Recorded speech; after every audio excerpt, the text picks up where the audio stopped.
The crash of USAAF Flight 9 on February 3, 1945, remains one of the many tragic incidents of World War II, involving a Douglas C-47 Skytrain that went down in the Pyrenees while carrying American and British airmen escaping from Nazi-occupied Europe. This event unfolded during a time when the war was reaching its final stages, with the Allies advancing into Germany and the Nazi regime slowly collapsing.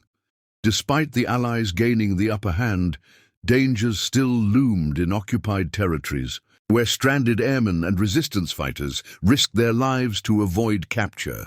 The aircraft, tasked with carrying these personnel to safety, met an unfortunate fate due to a combination of challenging weather, mountainous terrain, and wartime risks that made such flights perilous. The Douglas C-47 Skytrain was a military transport aircraft derived from the civilian Douglas DC-3, widely used during the war for troop transport, paratrooper drops, medical evacuation, and cargo missions. The C-47 was instrumental in operations such as D-Day, Operation Market Garden, and the Berlin Airlift. However, despite its reliability and sturdy design, it was still vulnerable to the perils of war, including enemy attacks, mechanical failures, and adverse weather conditions. The flight in question was a covert evacuation mission aimed at retrieving Allied airmen who had managed to evade capture after being shot down over Nazi-occupied France. These men had made their way through escape networks, often assisted by the French resistance, and had reached the Pyrenees, the natural border between France and Spain. Spain, under Francisco Franco's regime, was officially neutral, but leaned toward the Axis during the early years of the war. By 1945, it had shifted its stance slightly to avoid post-war repercussions, occasionally allowing Allied personnel safe passage through diplomatic efforts. The mission of Flight 9 was to extract these airmen and return them to Allied-controlled territory, ensuring they could rejoin the war effort. The flight took off from an airfield in southern France, flying under difficult conditions. Weather reports from that period indicate that the Pyrenees were experiencing heavy snowfall, with strong winds and low visibility, making navigation extremely challenging. Pilots in that era relied on a mix of radio navigation and visual landmarks. But mountainous regions like the Pyrenees posed significant risks, especially in poor weather. The combination of snow-covered peaks and swirling clouds created a disorienting environment where even experienced pilots could struggle to maintain their bearings. As Flight 9 approached the mountain range, the situation became increasingly dire. The pilots, likely facing limited visibility and possibly instrument malfunctions due to ice buildup, found themselves in a dangerous predicament. The C-47 was not equipped with modern terrain avoidance systems, meaning that if the crew lost track of their altitude or position, they could easily find themselves too close to the jagged peaks of the Pyrenees.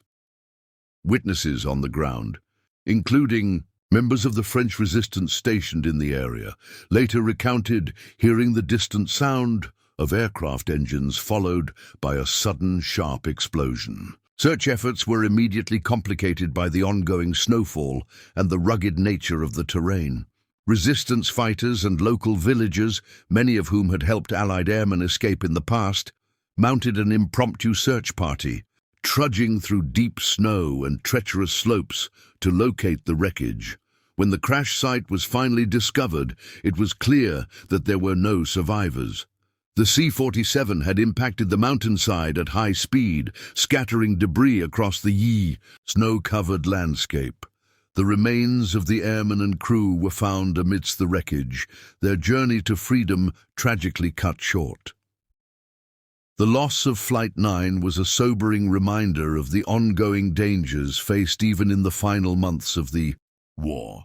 While the Allies were gaining ground on all fronts, individual missions like this one highlighted the risks undertaken to save those stranded behind enemy lines.